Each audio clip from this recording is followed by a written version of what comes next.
Hey everyone, it's Jeff from Modern Combat and Survival, and everybody always asks me, what do I put inside of my bug out bag? But there's a bigger question you need to ask first, and that is, what type of bug out bag should you have? In this short video, I'm going to share with you 4 military tips that you can use right away to choose the right bug out bag for you. Check this out. Okay, when it comes to choosing the right survival bag for you, there are very specific factors that make a big difference when you actually have to put it into use in a survival scenario, whether you are hoofing it or just carrying your gear around from one place to another. All right, so what I have here are 3 different examples of some different bug out bags, and I'm going to go over with you 4 military tips that I learned the hard way from actually having to hump a ruck, sometimes as much as 100 miles in a week. So this is my old Alice pack that I used in the Army. This is from the early days of the Army. And one thing I want to point out, military tip number 1 is don't look like you're in the military.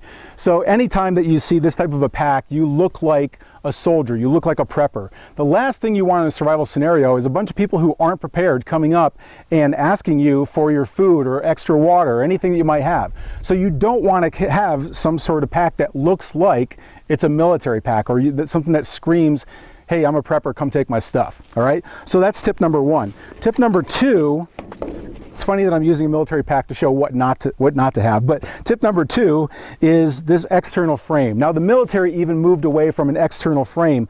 Now it does add a little bit of weight. It's made out of aluminum, so it's really not that much weight, but I like to shave off as much as I possibly can.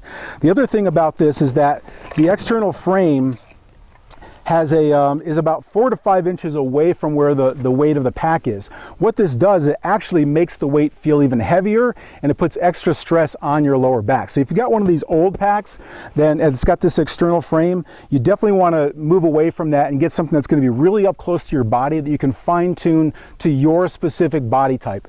Obviously, we don't all look the same, we don't all have the same body types, so you want a bag that will go right up against, flush against your body to be able to distribute the weight where you want it to be, and then give you the comfort, the fine-tuning comfort that you need to be able to put it to your body as well. All right, so that's 2 tips right there. The third tip I want to show you, this is a very common bag that I see out there. Again, it's got the very tactical look, right? It's got nice and camo, or you might see coyote brown out there. I'm saying that with some sarcasm. I know I'm going to tick some people off out there, but hey, live and learn, right? So the other thing about these packs that you find, they're really inexpensive, and there's a reason why. One of the main things that I see out there is this waist strap right here. So if you can really take a look at this, it's only a 2-inch wide strap. I don't care if it's a 4-inch wide strap. All it is a strap. And I can tell you, as soon as you put this thing on and you start carrying any amount of weight on your back whatsoever, you don't want it to be on your shoulders. Your waist strap, if your pack doesn't have a waist strap, get rid of it. You're not gonna wear it in a survival scenario. If it has this type of a strap on it right here, it's gonna start digging into your sides, into your flesh. You're gonna get this like rug burn on your side.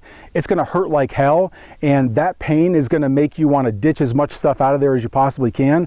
It's also gonna limit how fast you can get to your destination, how far you can go. It's gonna limit everything. So you don't wanna be in a lot of pain. You want your mind to be clear, focusing on the scenario, protecting you and your family. That's where you want to go with it. So if it's just got this little strap and that's the only thing it uses around your waist, get rid of the bag. All right.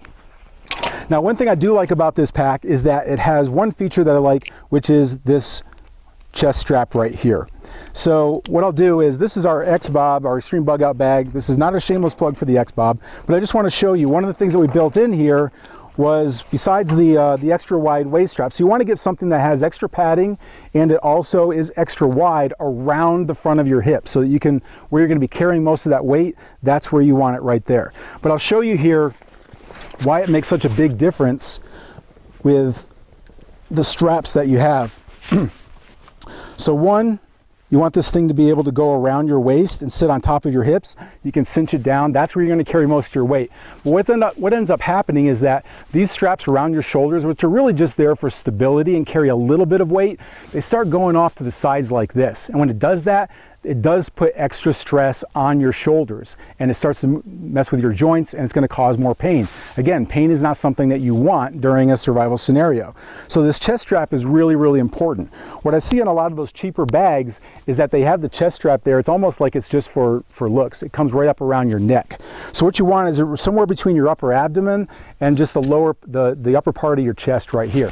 And what this does is it puts any weight that you're going to put on those shoulder straps on your traps, the muscles on your traps of your neck, which is where you can carry a lot more weight there, so you're going to have less pain, there's going to be less discomfort there.